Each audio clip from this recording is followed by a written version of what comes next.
Joel Embiid silenced the critics, but did he really? We'll talk about that and more next on Locked On 76ers.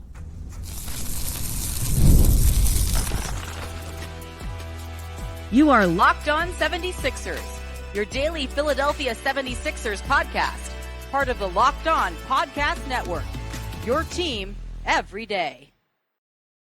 Making Locked On 76ers your first listen every day.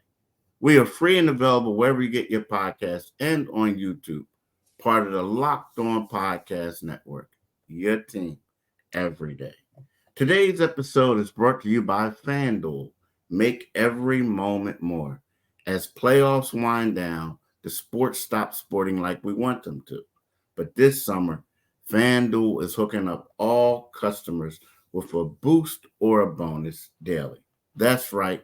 There's something for everyone every day, all summer long. Visit FanDuel.com to get started. We got a lot to talk about today.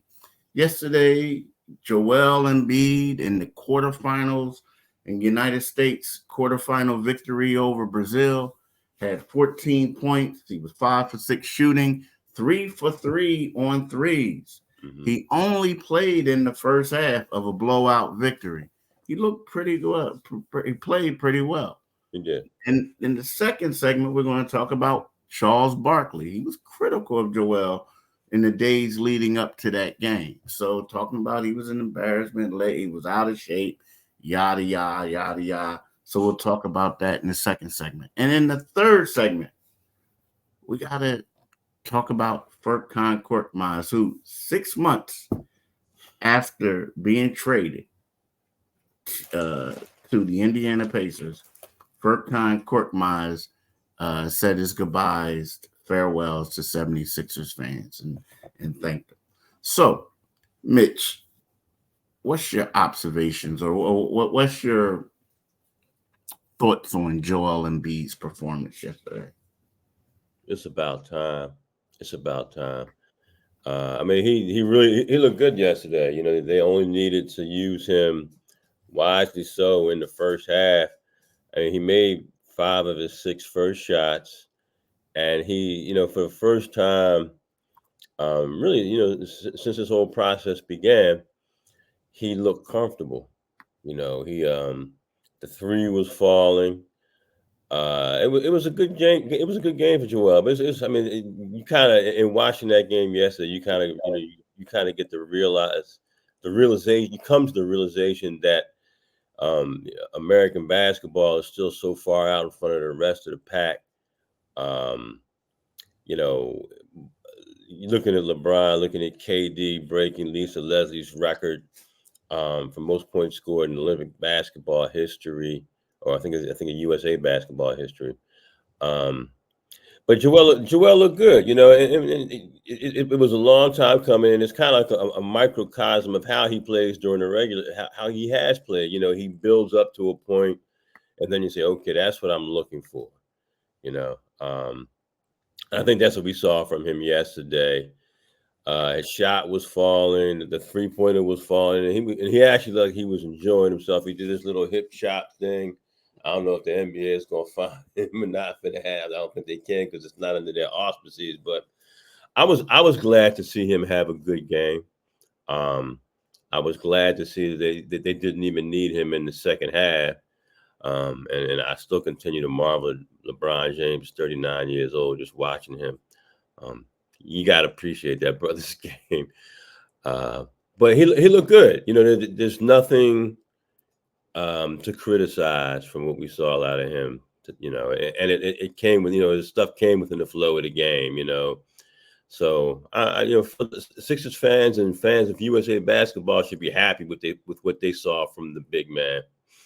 Because we have been, let's be honest, we've been riding him. He's been ridden by other people in other precincts, and we'll talk about that later. But yeah, he showed up and he showed out. The team showed up. Them Booker, everybody just showed up and put a hammer down in the quarterfinal round. Yeah, I think. I mean, it was a great performance by him. It was better than the other ones, but I also think that the true test is going to be in the semifinals against Yeah, Serbia, yeah, because I mean, when we look at Brazil, Brazil, they got, two dudes on their team who played in the NBA, right? Um, but they're no longer in the NBA, right? So, uh, and then when we look at the size, there is a huge size uh, disadvantage for them going up against against him. Embiid. So my thing is, I really like what Joel did, but Mhm. we're going to be honest and fair and true. The true test is going to come when he goes up against Nikola Jokic. The last time he played against Nikola basically destroyed him. Yeah, He was just doing whatever he wanted against him. So this is going to be the game where we see what Joel can do and this and that. So to me, this was a great one. It was something to build upon. But again, you expected him to dominate those dudes. It really yeah, did. So they were overmatched from the gate. This is going to be must see TV the next game, and we'll see. But again, it was good for him to be able to rest in the second half hmm, and enjoy it. Like you said, good for you, Team USA to play everyone and do what they had to do. But let's face it, they came out here to win the gold, yeah, not to blow teams out in the quarterfinals. They came out here to win the gold, and we're going to see what he can do against the Joker. yeah. And Keith, I think this is a huge game for him against Serbia. I mean, you go back to the regular season, and some of that stuff has to carry over. Remember, they went out to Denver, and the fans were saying he didn't play. And Denver fans were saying, well, he's scared of the Joker. I think he has to internalize that, and I think he will. And I do believe in that locker room, there's some talk about, hey, man, this is USA. You're playing for the dream team, or the latest iteration of Yeah, it. we gotta stop calling them the dream team, bro. I can't help it, man. But you have to go out there and establish yourself early and quickly. And I think there's going to be a concerted effort. I mean, obviously, with a team like this, the mindset is going to be to win, but I think they will also want to see Joel get started against a guy who's, three-time MVP. And let's face it, when you talk about who was the best center in the league, it goes back. It's Joel is a joker. Joel is a joker. Joker's got the championships. Joker's got the 3 MVP awards. Joel has one. So this, like you said, this is definitely the make sure you get your popcorn game. And you got any more thoughts on that? No, that's about it. That's it. Yeah, that's it. Like you get the popcorn. But again, here's the one thing I'll say is, Joel, and we'll talk more about it, but Joel's been getting criticized, but this is an opportunity for him to Yeah, to yeah, change the narrative, because yeah, regardless of what he did against Puerto Rico, regardless of what he did against Brazil, people are going to look at it like those are two inferior teams. right, So let's see what you can do against Serbia, and then if you get past that, against France. So I think that's the true test right there. right. And I kind of think they're going to handle Serbia. I see this team getting this rhythm, but I think they're going to handle Serbia. We'll talk about that a little bit later. Right now, let's talk about better health. What are your self-care non-negotiables? Maybe you never skip a leg day or therapy day. When your schedule is packed with kids, activities, big work projects, and more, it's easy to let your priorities slip. But when you feel like you have no time for yourself, non negotiables like therapy are more important than ever. So if you're thinking about starting therapy, I think you should give BetterHelp a try. Check them out. It's entirely online. It's designed to be convenient, flexible, and suited to your schedule. Just fill out a brief questionnaire, get matched up with a licensed therapist, and if you want to, you can switch therapists at any time for no additional charge. So never skip therapy day with BetterHelp. Visit betterhelp.com/lockedonnba to get 10% off your first month. That's BetterHelp, HELP.com/locked on. Listen, thank you for making Locked On 76ers your first listen of the day. And for your second listen, enjoy the Locked On NBA podcast. There is no offseason in the NBA, and Locked On NBA provides daily basketball analysis from national and local experts in 30 minutes or less. No one keeps you as informed and entertained as Locked On NBA. Available on YouTube or wherever you get podcasts.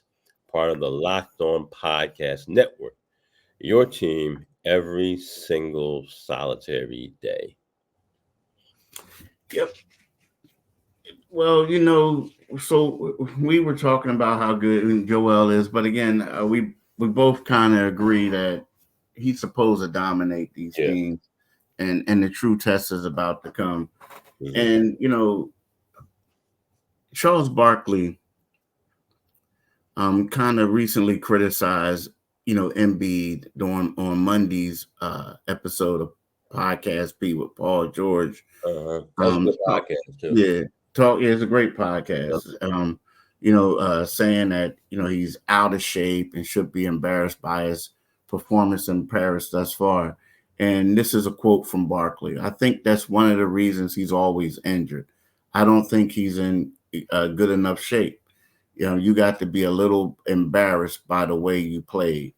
And, you look at it and, Barkley has a little bit of point. I'm not going to say that, it's funny. There are a couple people who are, no matter what someone says about Embiid, there are people who always come back and they criticize the people for saying it. The one thing that Barkley said is something that a lot of people are saying and feel. You look at Embiid, this is the world's biggest stage, arguably the biggest stage that he's ever played in. Yeah. Because let's face it, he didn't get to the NBA championship. He didn't get to the Eastern Conference Finals. Never played international ball before. So this is by far the biggest stage. And you look at it and he showed up out of shape. So what Barkley said is it had some credence to it, but he was extremely critical, right, of him, right? And then you hear what Embiid said about people hating on him and this and that. Well, you were giving them a reason to hate you, right? Now, but so I don't really have a problem with Charles Barkley said. The only thing is, though, however, if you want to say something about it, is now again, I don't have a problem with it. Mm-hmm. But if you want to say something about it, is like we all know this. This is like it's kind of you can say it's piling on. You can say it's this, you can say it's that. Maybe I like what some other people said. Where look, you even said it. He needs to lose some weight. He needs to do some other things. And then he will be in better shape, right? Yeah. But just to say he's embarrassed, he's this and that. Again, he should be embarrassed. It's nothing wrong with what you said, but I think that it's the same old that people are saying. Mm-hmm. But again, you put yourself in that position to receive that criticism when you show up on a world stage out of shape. Yeah. Yeah, I listened to Barkley's criticism, and I think it's an astute observation. It's not something we haven't heard before. But when you watch Charles Barkley and Shaquille O'Neal, I mean, they're big guys who each of them had an interesting journey. I mean, we've heard Shaquille O'Neal say that, hey, you know what? Just like, because we remember Kobe was his biggest critic about his conditioning, and they won 3 championships with Kobe. And you've heard Shaq in later days, if I'm not mistaken, when at Kobe's funeral or around that time when Kobe passed, he talked about I could have been in better shape, and maybe that could have led to a 4th or 5th title. And I covered all those series when they were winning those championships. And, I mean, the guy, he was dominant, but, and yes, he could have probably gotten in better shape. If you look at Charles, Charles talked about the importance of having Moses Malone around him and how, he lost all that weight basically to, when he was being ribbed by Moses Malone and saying, "Hey man, you've got to get in shape."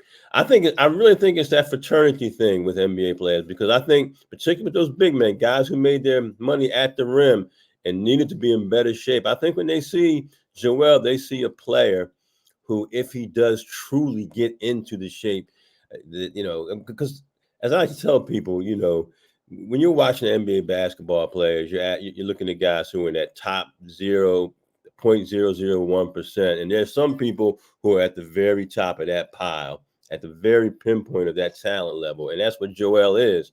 And the only thing, more than anything, I stand by this, we talk about that 280. That 275 is a must for him. You got to push the bar. You got to push it a little harder than Michael Jordan. When the bad boys beat up on him, he realized, listen, I got to get stronger if I'm going to beat these guys. And that's what Joel is in his career. He can walk on any court and be the elite talent. That's a given. But can you do the extra? Can you push it? Can you bring it from point A to point B?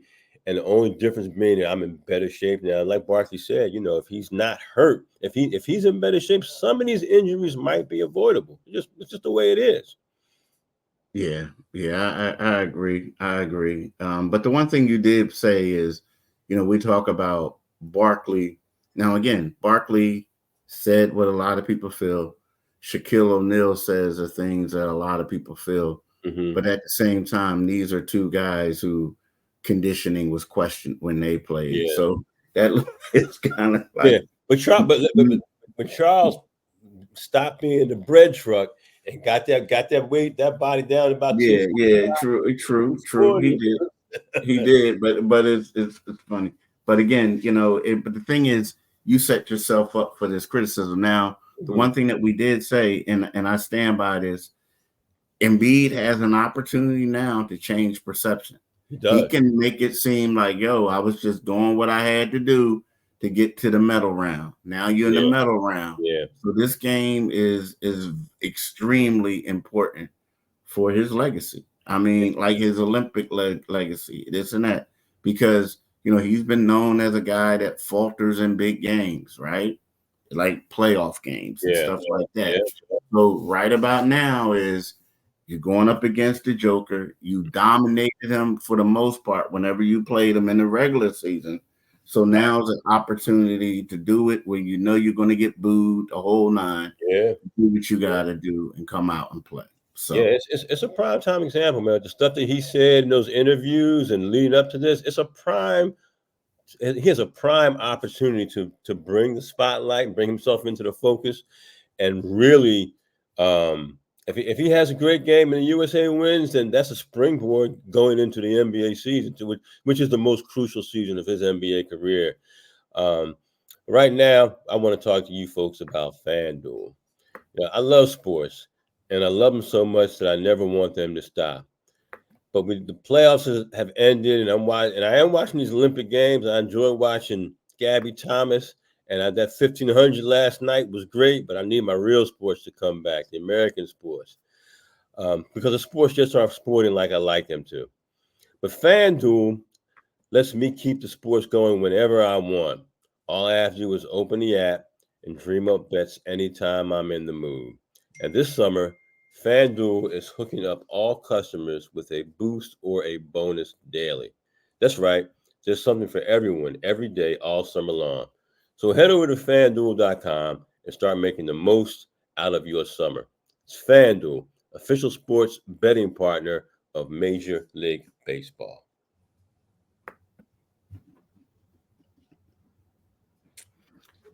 Now I want to talk about my man Ferk. Furkan Korkmaz a couple of days ago came out in a social media post where he basically thanked the fans and the 76ers organization. And I'm going to read to you guys what he said. To the 76ers family, I didn't have a chance to say goodbye, but now I want to take a moment to do so. Thank you to the Sixers organization, to the amazing fans, and to my coaches and teammates. Your support and love has been incredible. I've made incredible friendships along the way, and I'm grateful for every moment spent on and off. We shared so many good and tough times together. Philadelphia, the city of brotherly love, you will always hold a special place in my heart. Thank you for the memories and the journey. Now, a new chapter begins in my career. Now, the next chapter is Ferk is going back overseas. We all know he's from Turkey, but he's going back overseas to continue his career. He signed a deal with a team in Morocco, right? Now, the thing about it is, all this, the crazy thing is, and I love Ferk, that's my guy, but it's two things that stand out to me. Furkan has been trying to get traded for Elite since he's been here, right? Yeah. You know, he's been trying to get traded. So the one time they didn't pick up his option, and what happened is they thought they were going to go out and get some guys, and they couldn't get them. And so what did they do? They were like, oh, Furk didn't have any options. Well, let's give him a contract. So then after that, he didn't really like his role, so he wanted to be traded again. And he requested a trade. They couldn't get an ideal deal, so they kept him. And then they ended up getting traded this year to the Indiana Pacers, who immediately waived him. Yeah. And he's been out of basketball for that, and now he's coming back. So I get it. It sounds great and all that. But when he says it, it makes me think about, bruh, you've been trying to get out of here for a couple years. And then you're coming out and you're saying this after the fact. Like, you know, long time coming, right, Keith? Yeah, it's kind of like, yeah, you know what I mean? But you know what? He said it, he came out with it. More power to him. I wish him a lot of luck. You know, I thought for kind of like our buddy Akbar hates on it and on him, but Akbar hates on just about everybody who played with the Sixers back in the day. But the thing about Furkan, I felt like Furkan was a little bit more athletic than people gave him credit to be. Yeah, I think he was a shooter, and some shooters they get that streaky. The difference is, the problem is, like, sometimes when you're not a star player, you got to be able to excel on both ends of the floor. Yeah, especially when your shot isn't falling. And he couldn't do it. Nah. So he got attacked a lot, and people were critical of him, right? But as far as his creating and doing stuff, I mean, people forget there was times when he was running the point for him. Yeah. So he was a good player. It just didn't work out here. A lot of different coaches, and he was just unhappy with his role. Right. And I'm telling you, the dude requested at least 3 times. At least 3 times. He got, and that's a more of the story. Be careful what you ask for. Yeah. So he got it. And now he's going to Morocco, continue his career. Money is money. He'll be fine. Yeah, and I, I don't know what the length of his deal is for, but I mean, I think he's a guy who can still play in the NBA. Like you said, he has some skills. It's just that when it's like, hey, if the shot's not falling, and there were long stretches for him when it wouldn't fall, we need you to defend. And he's just not. He's not having that. He's just not going to defend. Yeah, I mean, this is the thing. So he played in 328 games across 7 seasons with the Sixers, averaging 6.8 points, 2 rebounds, while shooting 35.6% from 3. Mm-hmm. And I'll be honest with you, like, they got rid of him and they got Buddy Hield thinking he was going to be an upgrade. Yeah. Aside from that one game, Buddy Hield really wasn't an upgrade. No. No, you're right. I mean, he got here, he had about 3 or 4 games. And we're like, oh, Buddy Hield can do some other things. And then it was all downhill from there. Yeah, exactly. So that now, I will say this: Burke's best seasons with the Sixers, His best season was the 2019-20 season. That season, he averaged 9.8 points and shot 40.2% from deep. The following year, he averaged 9.1 points and shot 37.5% from three. So, you know what I mean? He had 2 back-to-back years, but then after that, like as he always done, for whatever reason, he fell out of favor with the coaching staff, and that was it. That was it. Yep. Yeah. Yeah, and he had stretches like that, man. I mean, again, he's a guy who he has an aversion to playing defense at the NBA level. And you know, as you stated earlier, when the shot's not falling, and I do recall seeing him. He has some athleticism. I remember him, you know, going to the rim and banging on some people every now and then. He would do that. But you know, again, I'm more interested in why it took him so long to acknowledge Sixers fan. You know, months after the trade gets done and he's coming back. But you know, I wish him well. Yeah, me too. Me too. But look, y'all, I want to thank y'all again for making Locked On 76ers your first listen today. Now check out the Locked On NBA podcast, where the season never ends, providing national expertise with a local perspective. You can find the link to Locked On NBA in the description, so you don't need to search. Part of Locked On Podcast Network, your team every day. We would like to thank y'all for listening. We'll be back tomorrow to talk more about your 76ers during the off season. And we want to make sure you guys have a blessed and productive hump day today. And I know I'm going to be watching some track and field later on. So good stuff going on. Yeah, that's what I'm going to do. So we like to thank y'all for listening and have a blessed day. Peace. Have a great one, y'all.